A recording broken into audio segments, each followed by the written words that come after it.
যদি সমস্যাটা কখনোই গেমিং না হয়ে থাকে বরং সময়, প্রতিটি চ্যাম্পিয়ন, প্রতিটি কিংবদন্তি, প্রতিটি সাফল্যের গল্পের পেছনে লুকিয়ে আছে একটি সাধারণ দক্ষতা, প্রতিভা নয়, ভাগ্য নয়, বরং সময়ের ওপর নিয়ন্ত্রণ।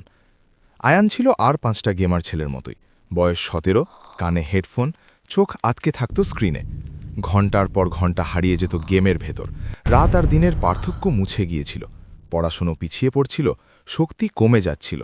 সে অলস ছিল না, সে ছিল পথহারা। সময় এগিয়ে যাচ্ছিল আর আয়ান পিছিয়ে পড়ছিল। তারপর এলো সেই মুহূর্ত, একটি ফেল করা পরীক্ষা, একটি সতর্কবার্তা, ঘড়ির দিকে তাকিয়ে কাটানো একটি দীর্ঘ রাত। সেই রাতেই বাস্তবতা তাকে আঘাত করল। সময় তার শত্রু ছিল না, সে শুধু বুঝতে পারেনি সে সময় নষ্ট করছে।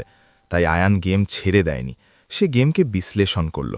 সে লক্ষ্য করল কিভাবে গেম শৃঙ্খলাকে পুরস্কৃত করে, কিভাবে সঠিক সময় সিদ্ধান্তকে জয়ে পরিণত করে, কিভাবে কৌশল বিশৃঙ্খলাকে হার মানায়। এবং সে একটি সিদ্ধান্ত নিল, সে জীবনকেও গেমের মতো খেলবে। সে তার দিনকে ভাগ করল লেভেলে, পড়াশুনো হলো মিশন, দক্ষতা হলো পাওয়ার আপ, আর বিশ্রাম পালানোর উপায় নয় বরং অর্জিত পুরস্কার। মিনিটগুলো অর্থ তৈরি হলো, ঘণ্টাগুলোর উদ্দেশ্য তৈরি হলো। সে সময় নষ্ট করা বন্ধ করল আর সময়কে নিয়ন্ত্রণ করা শুরু করল। সপ্তাহ কেটে গেল, তারপর মাস। দুঃখতাগুলো নীরবে জমতে থাকল, আত্মবিশ্বাস ধীরে ধীরে বাড়ল, ফলাফল নিজে থেকেই আসতে শুরু করল।